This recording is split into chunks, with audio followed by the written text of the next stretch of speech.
બનાસકાંઠાના મુખ્ય મથક પાલનપુરમાં શહેરના પ્રવેશદ્વાર સમા એરોમા સર્કલ પર ટ્રાફિક જામની સમસ્યા કાયમી અને જટિલ બનતા વાહન ચાલકોને હાલાકી વેઠવાનો વારો આવ્યો છે।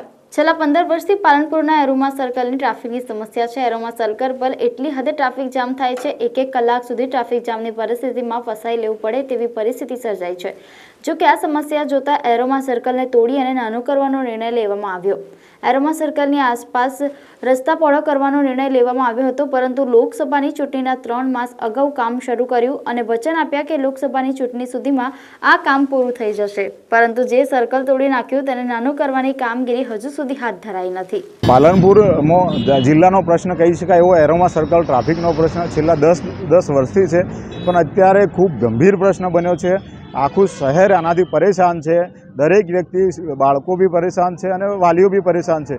છતાં પણ ભાજપનું સંગઠન હોય, ધારાસભ્ય હોય કે સરકારી તંત્ર હોય, આરએનબી હોય કે કોઈને પણ આ એજન્સીને કશું કહેવાની હિંમત રહી નથી।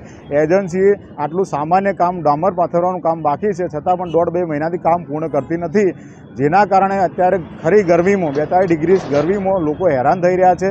એટલે આ બાબતે હું એક નાગરિક તરીકે ભાજપ સંગઠનને અને સરકાર સીએમ શ્રીને વિનંતી કરું છું કે અહીંનું તમારું ભાજપ સંગઠન કર્મચારીઓ તંત્ર સાથે ભળી અને ભ્રષ્ટાચારની એક સ્ટ્રેટેજી ચલાવી રહ્યું છે, એટલે તાત્કાલિક ધોરણે તમારા સંગઠન પર કાર્યવાહી કરવામાં આવે।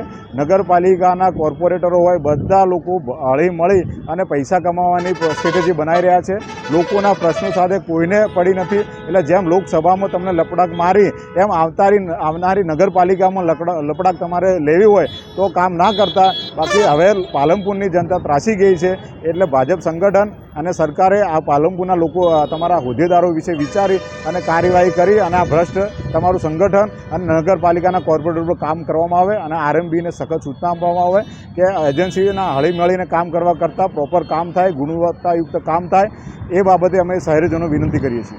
4 મહિના પહેલાં મોટા વાયદા કરેલ ટ્રાફિકની સમસ્યા માટેના એરોમા સર્કલ ઉપર એનું કોઈ નિવારણ આવ્યું નથી। અમારી સરકારને એક જ માંગ છે કે જલ્દીથી જલ્દી એનું નિવારણ આવે। અમારે 5 મિનિટનું કામ હોય તોય 1.5 કલાક સુધી અમારે ટ્રાફિકમાં ઊભું રહેવું પડે છે। સતત ને સતત અમારે આ ભોગવવો પડે છે ટ્રાફિકની સમસ્યા।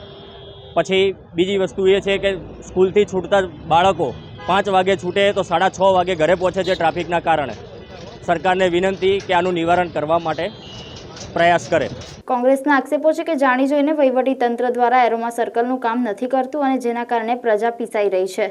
લોકસભાની ચૂંટણી પતી ગઈ, બેઠક કોંગ્રેસને ફાળે ગઈ અને ત્યારબાદ ભાજપના નેતાઓ અને વહીવટી તંત્ર એરોમા સર્કલનું કામ બંધ કરી દીધું, એટલે કે તેઓ હાર પચાવી શક્યા નથી અને જેના કારણે પ્રજાને મુશ્કેલીમાં મૂકી દીધી છે તેવા આક્ષેપો કોંગ્રેસ કરી રહી છે। ટ્રાફિકની સમસ્યા હલ કરવા માટે એક તો પહેલું બાયપાસ રોડ જે નક્કી કર્યો છે એની સત્વરે તાત્કાલિક બાયપાસ રોડ નીકળે એવું સરકારે એક્શન લેવો જોઈએ।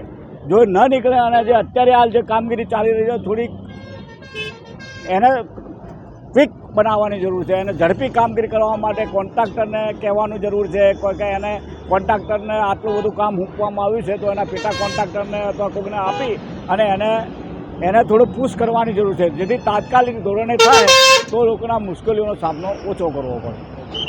બરાબર।